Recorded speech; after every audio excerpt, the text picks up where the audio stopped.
Hello dear students, welcome in ASC starter. Dear student, इस video में मैं आपको फाइनल टर्म में जो आपके चैप्टर्स आ रहे हैं ना, उसको ध्यान में रखकर सारे के सारे फॉर्मूले मैंने आपके लिए यहाँ पूरे प्रिपेयर कर दिए हैं और मैं यहाँ पे थोड़ा थोड़ा आपको बता भी दूंगा। और अगर आप इन फॉर्मूलों को अच्छे से करेंगे और चैप्टर्स की प्रैक्टिस करेंगे तो आपकी तैयारी बहुत अच्छे से हो जाएगी। ठीक है, तो मैंने रैंडमली चैप्टर आगे पीछे के हिसाब से सारा लिख दिए हैं।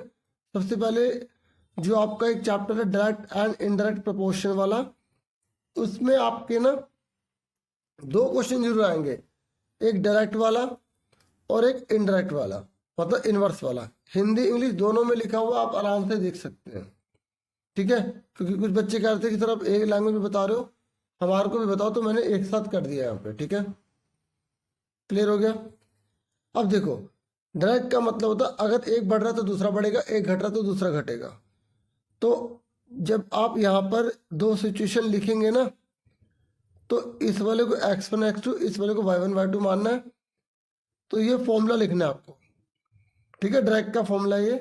फिर आपको इससे मल्टीप्लाई इससे करनी है, इससे मल्टीप्लाई इससे करनी है, यानी कि एक फॉर्मूला और बन गया x1 y2 x2 y1।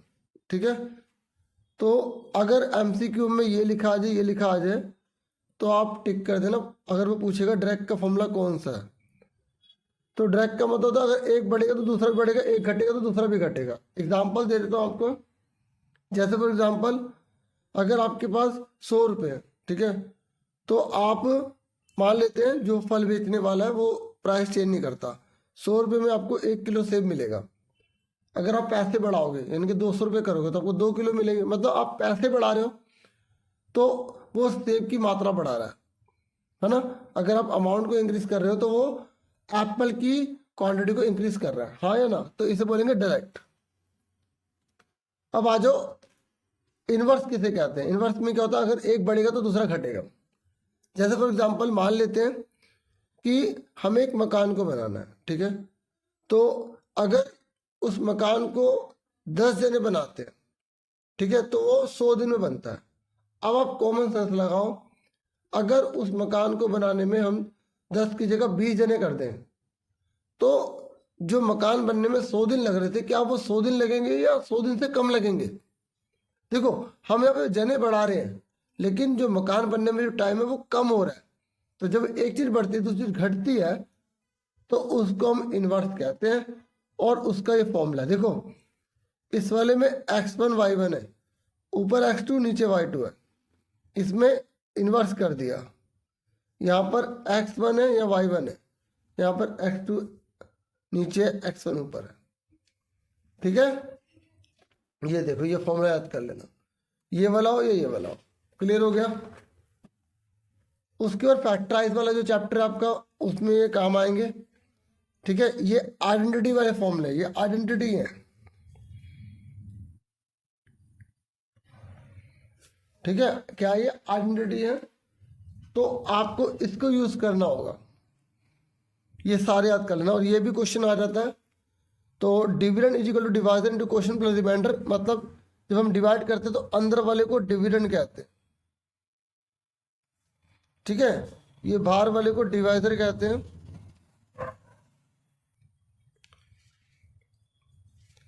और इसको क्वेश्चन कहते हैं, और यहां पर रिमाइंडर होता है। ठीक है, हिंदी में इसको भाजक, इसको हम कहते हैं भाज्य, इसको कहते हैं भागफल, इसको कहते हैं शेषफल।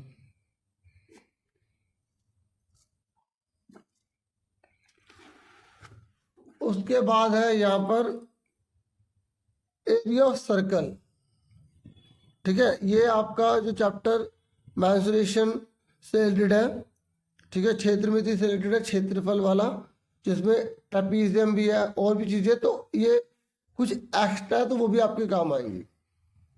तो वृत्त का क्षेत्रफल यानी कि जो सर्कल होता है ना, ये सर्कल, ये सेंटर होता है, इसको मिलाएंगे तो ये रेडियस बन जाएगा। तो एरिया ऑफ सर्कल क्या होता है, पाई आर स्क्वायर।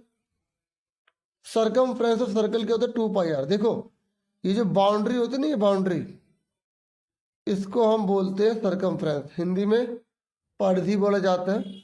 इसका 2πr होता है, इसका πr स्क्वायर होता है। ठीक है, हिंदी इंग्लिश दोनों में लिखा है मैंने। ठीक है, फिर आयत का क्षेत्रफल है। ठीक है, area of rectangle, length into breadth, लंबाई गुणा चौड़ाई। फिर आयत का परिमाप, पेरीमीटर ऑफ रेक्टेंगल, 2 ब्रैकेट में लेंथ प्लस ब्रेथ। फिर एरिया ऑफ स्क्वायर है, साइड मल्टीप्लाई साइड। ठीक है, भुजा गुणा भुजा। स्क्वायर कैसा होता है, ये जिसमें सब एंगल 90-90 के होते हैं, डायगोनल बराबर होती है, सब साइड बराबर होती है। रेक्टेंगल कैसा होता है, ऐसे होता है। इसे आयत बोलते हैं, इसको वर्ग बोलते हैं। फिर समांतर चतुर्भुज का क्षेत्रफल कैसा होता है, ऐसे होता है। ठीक है, एरिया ऑफ पैरेललोग्राम। फिर एरिया ऑफ रोम्बस, 1/2 विकर्णों का गुणनफल, 1/2 विकर्णों का गुणनफल, 1/2 यानी कि 1/2 प्रोडक्ट ऑफ डायगोनल। ठीक है, इसको d1 इंटू d2 भी बोल सकते हो। प्रोडक्ट मतलब मल्टीप्लाई करना। जैसे रोम्बस है, रोम्बस में क्या होता है, 4 साइड बराबर होते हैं, तो एक डायगोनल ये रही, एक डायगोनल ये रही। आपको पता होना चाहिए, जैसे अगर हम ये रोम्बस बना रहे हैं ना, तो इसको डायगोनल बोलते हैं, इसको डायगोनल बोलते हैं। ठीक है, फिर उसके बाद एरिया ऑफ ट्रेपीजियम, 1/2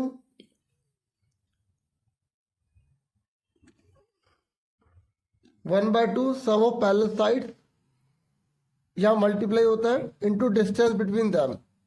हिंदी में समलंब का क्षेत्रफल बराबर 1/2 समांतर भुजाओं का योग गुणा में उनके बीच की दूरी। तो कैसे बनाते हैं समलंब, आप पिक्चर भी बना लेना। ठीक है, ऐसे करके। ठीक है, ये बनाएंगे ना, तो ये इनके बीच की दूरी हो गई, ये दोनों पैरेलल लाइन हो गए। अब कभी कभी क्या करेगा, इन चारों का टोटल हमें दे देगा और 1 2 3 साइड दे देगा, तो चौथी हम अपने आप निकाल लेंगे। चारों में से अगर 3 घटाएंगे तो चौथी तो बचेगी, इस तरीके से। फिर त्रिभुज का क्षेत्रफल 1/2 आधार गुणा ऊंचाई। Area of triangle 1/2 base into height. Triangle कैसा होता है, जैसे ये ट्राइंगल है, तो ये बेस हो गया और ये इसके ऊपर हाइट हो गई। ठीक है, उसके बाद आगे बढ़ते हैं। ये हमारा है सिलेंडर, हिंदी में बेलन कहेंगे। तो बेलन का आयतन, ठीक है, इंग्लिश में मैंने यहां लिखा है, ये देखिए, volume of cylinder pier square H होता है। ठीक है, ये थोड़ा छोटा करके ना मैं दिखा देता हूं। ठीक है, बेलन का आयतन पायर स्क्वायर एच। ठीक है, तो आयतन का मतलब होता है उसमें कितना भरना है, तो पायर स्क्वायर एच। ठीक है, फिर बेलन का वक्र पृष्ठीय क्षेत्रफल 2πr(h) होता है। ठीक है, बेलन का वक्र पृष्ठीय क्षेत्रफल, मतलब वक्र पृष्ठीय क्षेत्रफल का मतलब क्या होता है पता है आपको, कि जैसे अगर हमें इसमें पेंट करना है, यहाँ पर ऊपर नीचे छोड़ के, ऊपर नीचे कुछ नहीं करना है, यहाँ पर जैसे ये है ना, तो यहाँ पर और यहाँ पर। फिर कुल का मतलब तो ऊपर से भी बंद और नीचे से बंद, तो ये लिखा मैंने, total surface area of cylinder. TS से मतलब टोटल सरफेस एरिया, ये रेडियस होती है और ये हाइट होती है। ठीक है, फिर बेलन की ऊंचाई, अगर बेलन की हाइट पूछेगा तो एक फॉर्मूला ये भी होता है, बेलन की अगर हाइट पूछेगा ना, तो बेलन का आयतन बटे में बेलन के आधार का क्षेत्रफल। आधार पता है किसे कहते हैं बच्चों, ये होता है आधार। तो आधार का फॉर्मूला होता है पायर स्क्वायर। ठीक है, ये आपको याद रखना है। बेलन की ऊंचाई, तो ये मैंने इंग्लिश में लिखा है, हाइट ऑफ सिलेंडर निकाला तो वॉल्यूम ऑफ सिलेंडर अपॉन में area of base of cylinder. देखो मैं आपको बता देता हूँ, ये जो एरिया ऑफ बेस होता है ना, ये इसका फॉर्मूला होता है πr², क्योंकि सर्कल होता है। ठीक है, ये अभी सर्कल का लिखा था ना, मैंने कहा था ना यूज में आएगा इस तरीके से। और इस चैप्टर में से जो क्वेश्चन आता है ना, वो ये आता है कि एक जैसे ऐसे रेक्टेंगल शीट है, इसको सिलेंडर बना दिया। देखो मैंने सैंपल पेपर भी करवा दिया है, तो आप सैंपल पेपर जो है वो वाली वीडियो देख लेना, आपको बहुत बेनिफिट मिलेगा। सुन रहे ना मेरी बात आप? ठीक है। उसके बाद देखो मैंने ना यहाँ पर आप कहेंगे हिंदी में ज़्यादा लग रहे हैं सर, मतलब इसको उधर लेगा तो ये निकल जाएगा, इसको इधर लेगा, इसको उधर लेगा, तो इस तरीके से क्वेश्चन अपने आप चेंज कर लेना। मतलब तीनों में से दो चीज़ दी होंगी, वो आप फॉर्मूला लिखोगे तो क्रॉस मल्टीप्लाई करके आंसर निकाल लेना। बेलन के आधार का क्षेत्रफल क्या होता है मैंने लिख दे रखा है यहाँ पर, मैंने इंग्लिश में नहीं लिखा था, ठीक है, तो मैंने बता दिया आपको। Area of base of cylinder, ठीक है, तो ये मैंने इंग्लिश में बाकी लिख ही रखा था यहाँ पर।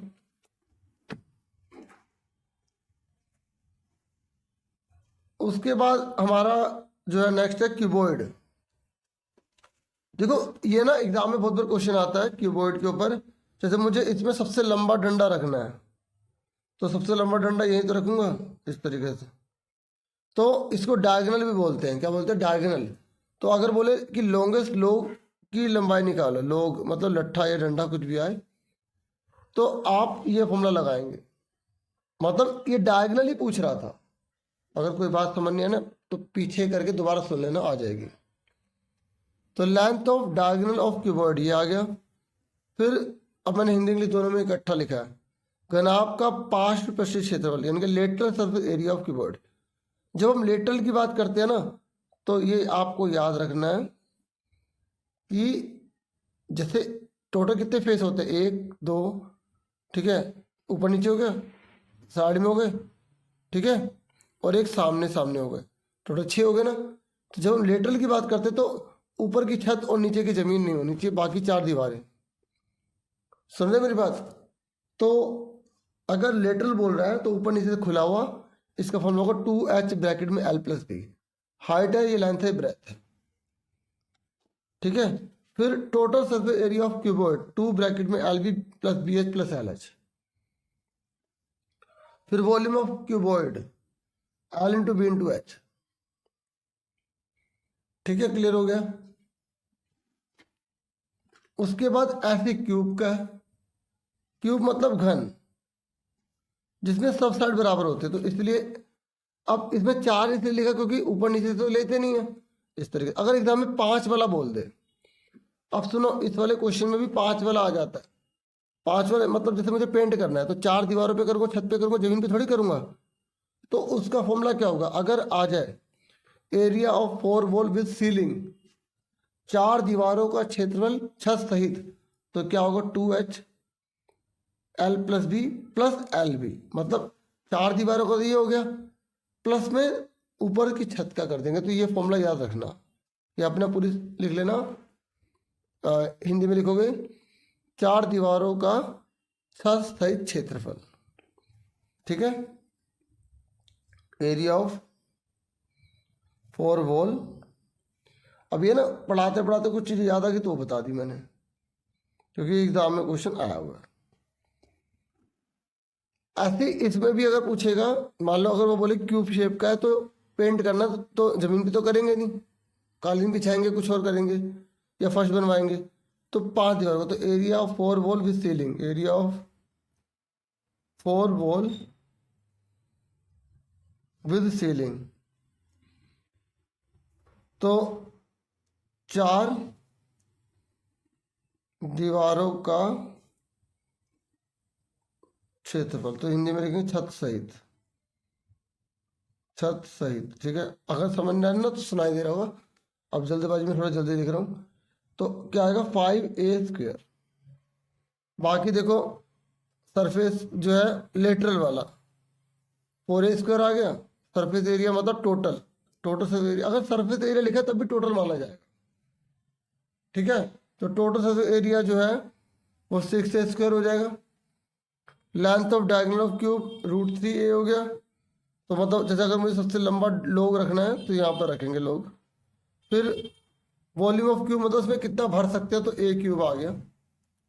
जैसे इसमें l into B into H है ना, क्योंकि देखो अब इसमें तीनों चीज़ सेम है, लेंथ ब्रेथ हाइट तीनों सेम है, तो उसको a बोलते हैं। तो यहाँ पे a होता तो 3a ही तो बनता, इसलिए यहाँ पे a की क्यूब बन गया, ठीक है। जब अलग अलग होता है तो LBH लिखा जाता है, जब तीनों बराबर हो जाता है तो इस तरह A लिखा जाता है। यहाँ पे आप L भी लिख सकते हो। अब जो क्वेश्चन में दे रखा आप वही लिख देना, नहीं तो अपनी मर्जी से लिखो। फिर उसके बाद इस चैप्टर में यूज होने वाली जो चीज़ें हैं, 1 सेंटीमीटर क्यूब में 1 मिलीलीटर होते हैं, 1 लीटर में 1000 सेंटीमीटर क्यूब होते हैं, 1 मीटर क्यूब में 1,00,000 सेंटीमीटर क्यूब होते हैं, 1 मीटर क्यूब में 1000 लीटर होते हैं। ये आपको याद रखना है। बाकी आपको स्क्वायर सारे पता होने चाहिए। मैंने यहाँ थोड़े से लिखे, आपको 30 तक पता होने चाहिए।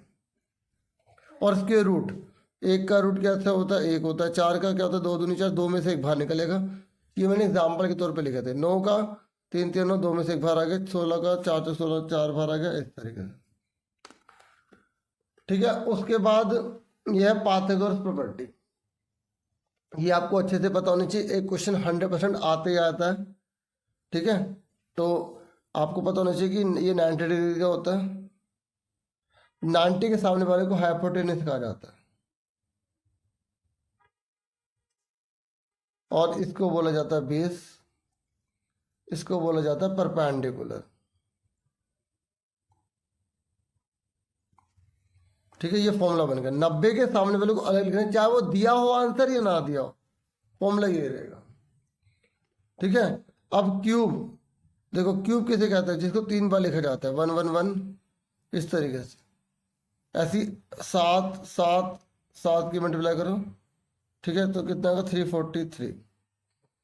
ठीक है, ऐसे आप सारे कर लेना। बाकी फिर इनका आपको पता होना चाहिए, क्या पता होना चाहिए, क्यूब रूट। जैसे 1 का क्या होता है, 3 बार लिखा, ये 1 आ गया। 8 का 2 2 जो 4 2 8, 3 में से 1 बाहर आ गया।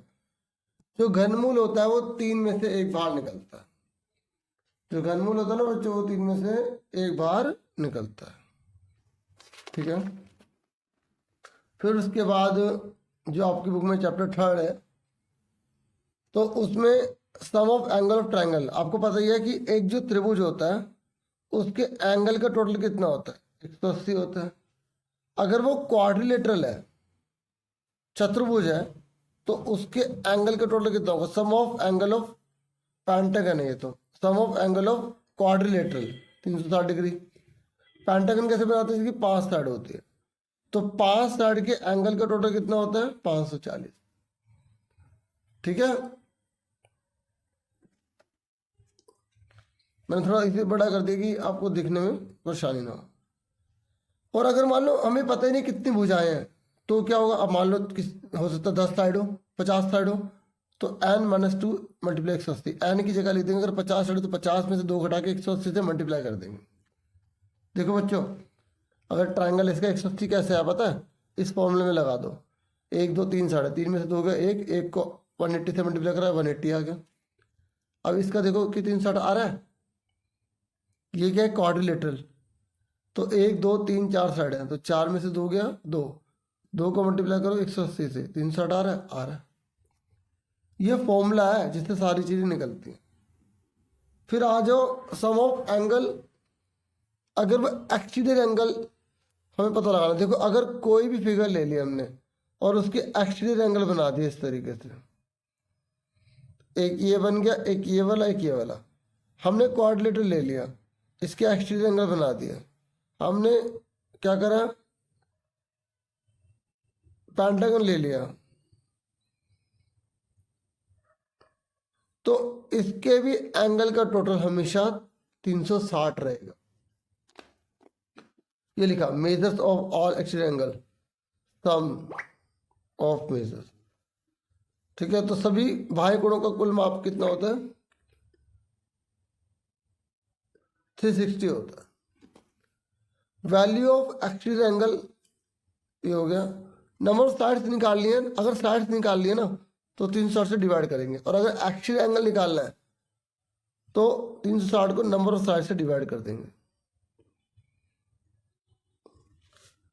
नंबर ऑफ साइड्स निकालने तो 360 को वैल्यू ऑफ एक्सटीरियर एंगल से डिवाइड कर देंगे। मान लो इसकी वैल्यू जो है 60 की आ गई, तो 360 को 60 से डिवाइड कर देंगे। तो डिवाइड करेंगे तो 6, तो 6 साइड वाला होगा वो, इस तरीके से। अब आ जाओ कि जो फिगर्स होती है ना, जो फिगर्स होती हैं उनकी क्या क्वालिटीज होती है, क्योंकि ये क्वेश्चन एग्जाम में ऐसा आने आना। देखो जैसे पैरेललोग्राम है, उसकी क्या खास बात है, तो अब जैसे हिंदी में लिखा तो मैं इंग्लिश में बोल देता हूँ। देखो पैरेललोग्राम में ना अपोजिट साइड जो होती है इक्वल होती है, अपोजिट साइड्स आर इक्वल, ठीक है। और ये कह रहा है उसमें एंगल भी अपोजिट इक्वल होते हैं, एंगल भी, ये वाला एंगल इसके इक्वल होगा, ये वाला एंगल इसके इक्वल होगा। और जो एंगल इक्वल होता है, और इसमें जो डायगोनल होती है ना, डायगोनल ये इक्वल नहीं होती, लेकिन बाइसेक्ट इक्वल करते हैं। मतलब ये वाला हिस्सा इसके बराबर होगा, ये वाला हिस्सा इसके बराबर होगा। मान लो सपोज करो 14 लिख दिया, यहाँ पे x लिख दिया, तो x की वैल्यू कितनी होगी, 14 बराबर होगा। अगर ये 10 है और ये y लिख दिया तो y कितना होगा, 10, क्योंकि इसकी जो डायगोनल होती है वो बाइसेक्ट हो जाती है बराबर। तो और बाकी आपको याद रखना, ये वाला पूरा एंगल और ये वाला एंगल जो एक तरफ मुंह है जिनका, उनका टोटल 180 होता है।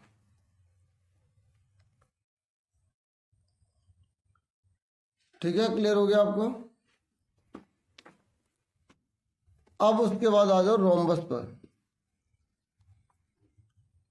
रोम्बस उसे कहते हैं कि चारों साइड इक्वल होती है, और हर एंगल जो होते हैं ना, आप वो मतलब बराबर तो नहीं होते, लेकिन आमने सामने के बराबर होते हैं। और जो डायगोनल होते हैं वो एक दूसरे पर 90 डिग्री के कोण बनाती है, और बाइसेक्ट भी बराबर करती है। ये वाला हिस्सा इसके बराबर होगा, ये वाला हिस्सा इसके बराबर होगा, वो आप देख सकते हो, मैं लिख रखा। फिर है काइट, तो काइट में ये वाला हिस्सा इसके बराबर, ये वाला हिस्सा इसके बराबर, और ये बाइसेक्ट करती है, और ये चीज इसके बराबर होगी, ये चीज इसके बराबर होगी। एक मिनट, देखो ये वाली इसके बराबर नहीं होगी, ये हिस्सा इसके बराबर होगा। ठीक है, तो ये आपको अगर मैंने लिखा तो काट देता हूं, ठीक है, ये याद रखना। अब स्क्वायर पर आ जाओ। स्क्वायर में चार साइड इक्वल होती हैं, चारों एंगल 90 के होते हैं, डायगोनल भी इक्वल होते हैं, इसे डायगोनल बोलते हैं, हिंदी में विकर्ण बोलते हैं। ठीक है, ये क्या होती है, विकर्ण। ये रेक्टेंगल है। अच्छा, दोनों में क्या फर्क है, इन दोनों में, इसमें चार साइड इक्वल है, इसमें चार साइड इक्वल नहीं होती। अच्छा, अगर आपसे एग्जाम में पूछ ले क्या इस स्क्वायर को रेक्टेंगल बोल सकते हैं, बताओ। हाँ, स्क्वायर को रेक्टेंगल बोल सकते हैं। क्या इस रेक्टेंगल को स्क्वायर बोल सकते हैं, इस रेक्टेंगल को स्क्वायर नहीं बोल सकते, क्यों, क्योंकि इसमें चार साइड इक्वल नहीं है। बाकी डायगोनल इक्वल होती है, बाइसेक्ट इक्वल करती हैं, इस तरीके से। और एक बात याद रखना, इसमें जो डायगोनल होती है वो 90 की भी बनती है। जैसे इसमें 90 की बनती थी ना, इसमें 90 बनती थी, सिर्फ ये 90 की बनती। ठीक है, उसके बाद ये क्वेश्चन है, अगर मैं क्वाड्रिलेटरल बना रहा हूँ, क्या बना रहा हूँ, क्वाड्रिलेटरल, तो इसमें कितनी डायगोनल बनेगी, 2। अगर मैं यहाँ पूछ रहा है डायगोनल ऑफ क्वाड्रिलेटरल लिखा ना, यहाँ है, इसका मतलब डायगोनल ऑफ पेंटागन, ये लिखा मैंने। तो पेंटागन में कितनी डायगोनल बनेगी, पेंटागन में कितनी डायगोनल बनेगी, जैसे मैं बना के दिखाता हूँ आपको, 1 2 3 4 5, कितनी बन गई, 5 बन गई, वो तो आप समझ गए होंगे। ठीक है, और इसमें कितनी बनेगी, इसमें बताओ कितनी बनेंगी, इसका नाम है हेक्सागन। ये हो गई 1 2 3 4 5 6 7 8, और एक बीच में चली गई, तो टोटल 9 डायगोनल बनेगी इसमें। कितनी बनेंगी, 9। और जो बाहर से होता है ऐसे, उसे कॉनकेव कहते हैं, जब अंदर हो जाता है उसे कॉन्वेक्स कहते हैं। ठीक है, और अगर आपसे एक चीज पूछ ले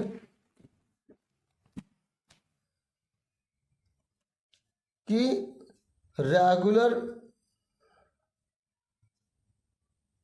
पॉलीगन मतलब एक सम बहुभुज है जिसके 3 साइड्स हैं, उसका नाम क्या होगा? उसका नाम होगा इक्विलेटरल ट्राइंगल।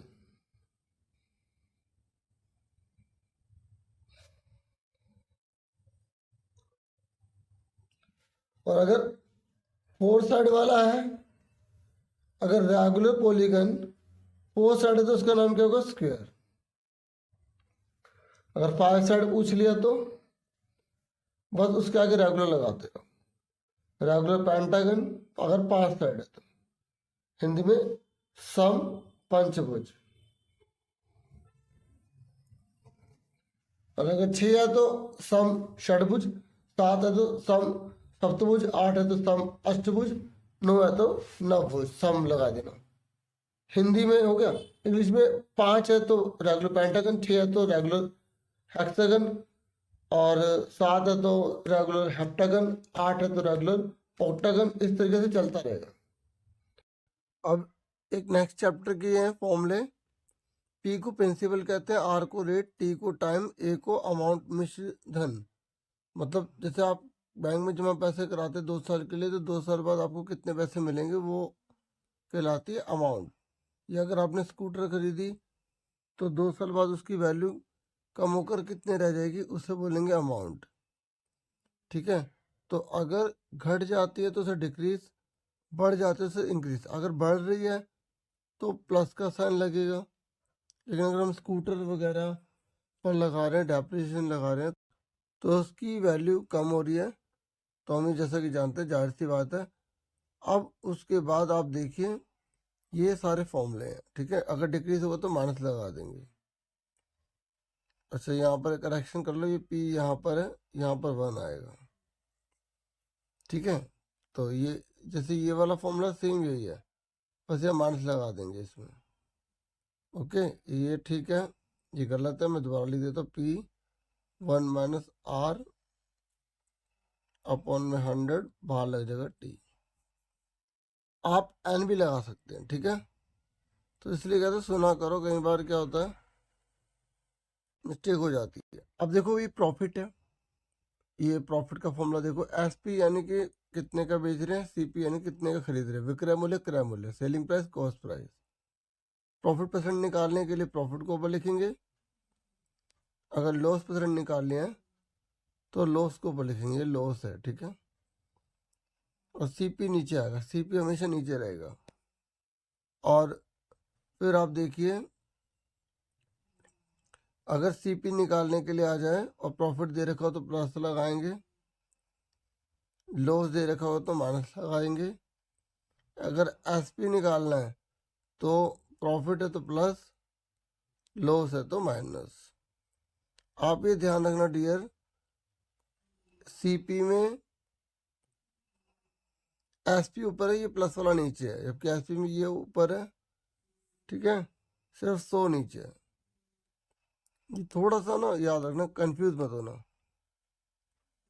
इतने ही थे फॉर्मूले इस वीडियो में। प्लीज प्लीज प्लीज वीडियो को लाइक, चैनल को सब्सक्राइब जरूर कर देना। Thank you for watching and listening carefully. और भी बहुत सारी वीडियो बने, वो भी देख लेना। Take care all dear students.